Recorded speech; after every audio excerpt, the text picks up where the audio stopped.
Play Chess, brought to you in association with Kagi. Alireza Firouzja has had a checkered time in the candidates tournament. You can see ones and zeros plastered all over the tournament table. He's got 2 wins and 4 losses apart from the draws. And it just shows he can beat anyone in this tournament. But clearly he's just kind of such an up and down character. And for that reason, I think although he's out of contention to win, he only has 4.5, he could still play a significant role in this finale. In round 12, he has black against Hikaru Nakamura, who is of course in contention for first place. In round 13, he has black against Gukesh, who is also in contention. So this is going to be very interesting to see how he reacts. But looking at his game so far, I have a feeling he's just going to go for it. So I'd like to have a look at his round 11 game against Nijat Abasov. So Firouzja playing white. Knight f3, knight f6. And he clearly decided to take Abasov out of any preparation, and he played b3. Of course, not such a bad opening at all. Incidentally, if you play b3 on the first move, then e5 is a good move. And I don't think black has too many difficulties in that position, frankly. But after knight f3, knight f6, b3, that's a little bit different. I would say this is somehow more sound because black can't claim space with e5. c5 from Abasov. Bishop b2, playing the bishop to the long diagonal. Knight c6 and e3. So we could easily transpose into a kind of Nimzo-Indian, Queen's-Indian if black plays d5. This is an exact transposition except white has an extra move, and then bishop b5. It looks very comfortable for white. Therefore, Abasov decided just to play the fianchetto. Very sound indeed. So not committing in the centre. So d4. And this was taken. Knight takes d4. And bishop g7. Bishop e2.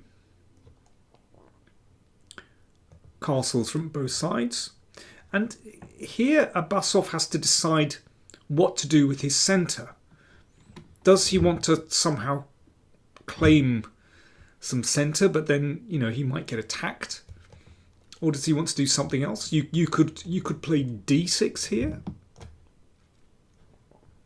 And bishop d7 and set up very modestly. But that would allow white to play c4. So it's not absolutely clear how black should play. But of course black should be fine here.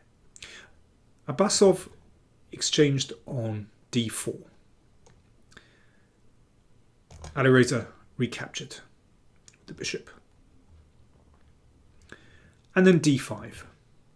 Once again, it's possible simply to play d6 and put the bishop on d7 and on c6, which looks like a very sensible square for that bishop. But Abasov plays in the principled way and plays d5, claiming space in the centre. So knight d2. Okay, how does black go further now? How do you get your pieces out? So it looks like a typical kind of Catalan or Queen's Indian with colours reversed. But Abasov has control over e5. Therefore, Firouzja has control over e5. So that's why Abasov played queen d6. So he's perhaps considering playing the pawn to e5. I mean, there are other moves here. You could also play rook e8. You could play bishop f5 as well. Might be very sensible. Queen d6 anyway played. and c4. I think it's very important that white strikes out. If you don't strike out, then black will claim the centre with e5 and rook d8 and consolidate that centre. So c4 hits back. But also, looking at that queen, it's perhaps not on the most stable square. I mean, just for example, if pawns are exchanged, then the queen will have to move again. That's a bit annoying for black, because you want to complete your development. These are still stuck. Abasov played rook d8 after about 9 minutes thought. And then an exchange on d5. Now how do you recapture? If knight takes, then knight e4. Now where is that queen going to be safe? It's not absolutely clear. If it steps to the c file, it's going to be hit again. So queen takes played. But then after bishop f3, that bishop comes to a beautiful diagonal. In fact, both bishops look very strong. The bishop is going to be tied down to defending b7 and won't be able to develop very easily. And that rook, even if the bishop emerged, then the rook perhaps can't come to the centre very easily because a7 could be vulnerable. But first things first, where should that queen move to? So b5, g5, f5, perhaps down the d file somewhere. It's not an easy decision at all. There are pros and cons to all these moves. Well, Abasov went for queen f5, but let's imagine instead black played queen g5. Well, white has a similar problem. What do you do with the queen? Well, let's step aside. So this bishop is a problem. So e5, bishop c3, and then queen b2 for white. Queen is slightly oddly placed on g5. That's still not easy for black. Anyway, queen f5 played, and rook c1. Why not? Claim the open file. So knight e8 played, and that covers c7 and offers an exchange of bishops. And if bishop takes, king takes, well, that doesn't look too bad for black. Queen could well come in here. The knight could find a nice square on d6. That's okay. But Firouzja played rook c5, and this is starting to get very tricky. Hitting the queen. e5. Knight c4. There are some very strange pins here. Both sides are pinned. So f6 defends the e-pawn. Now, I'd like you to have a little think. White to play. It's not so simple. How would you play with white? And I suspect that Abasov had simply underestimated white's next move. So, cheers, I'll have a drink and you have a think.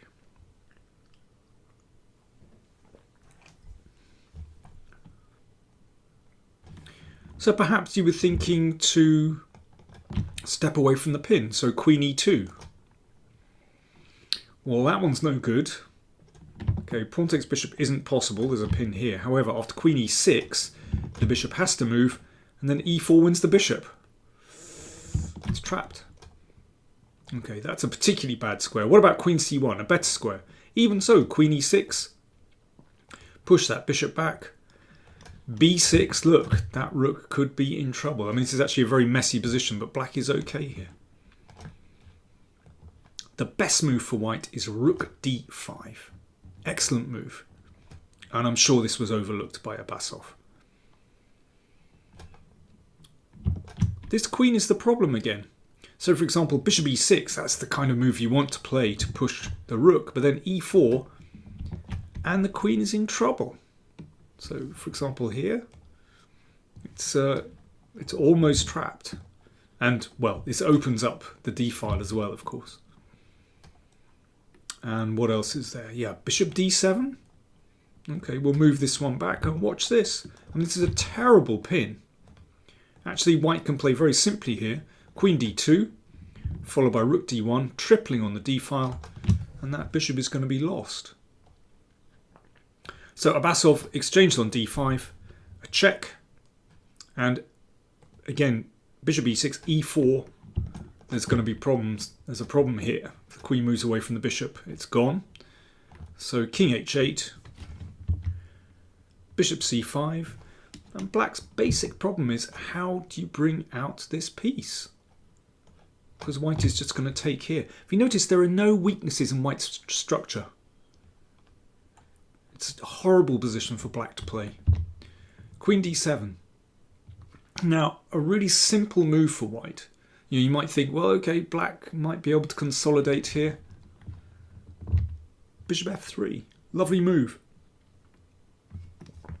So, threat to exchange and take here. And, well, queen d1, rook d1, and then there's nothing to stop the rook coming down here. I mean, it's a dreadful position. Let's go back. So, rook b8 was played. Oh, that's hopeless. This drops. Knight b6. And, well, I'm sure knight takes bishop is good. But that one is absolutely crushing. And white is going to emerge a piece up because rook takes knight check. And then this piece will drop.